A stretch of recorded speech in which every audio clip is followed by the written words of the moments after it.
Bakit nga ba humantong sa ganito ang aking katangahan?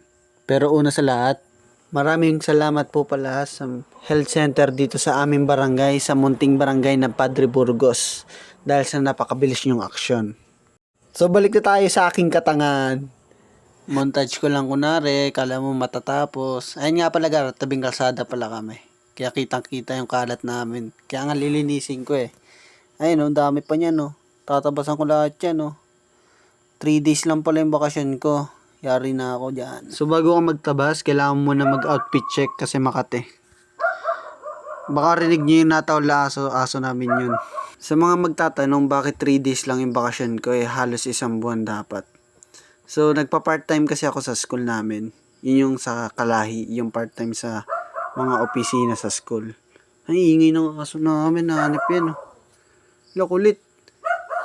Ayan, tahimik na yung aso namin. So, yung 3 days pala na sinasabi ko, hindi talaga siya bakasyon as in. Ano siya, pahinga. Kasi nga, nagkaroon na memorandum sa school namin na lahat ng workers is Monday to Thursday lang, pero 7 to 6. So, yung tig to 2 hours ng kada day, idadagdag siya sa idadagdag siya para sa Friday. Kaya magkakaroon ng Monday to Friday. So, ayan na. Yan na yung aking gagamiting gloves. Wala kasi akong makitang gloves kaya pinagtripan ko na lang yung medyas ni tatay sa damitan. Malaki naman siya kaya kasyang-kasya sa kamay ko. Yan, sinusuot ko na gar. Kasi nga, minsan kapag yung sa mga malalaking damo, may mga nakatagodong makahiya. Yun yung makahiya, yun yung mga tusok-tusok, yung parang pang rosas yung tusok. Yan, kaya kailangan nyo mag-gloves para hindi kayo matamaan nun. Tapos meron din dito sa amin na mga damo na makakatay yung ligas at lipa ba kung tawagin yun. Basta yung damo na yun.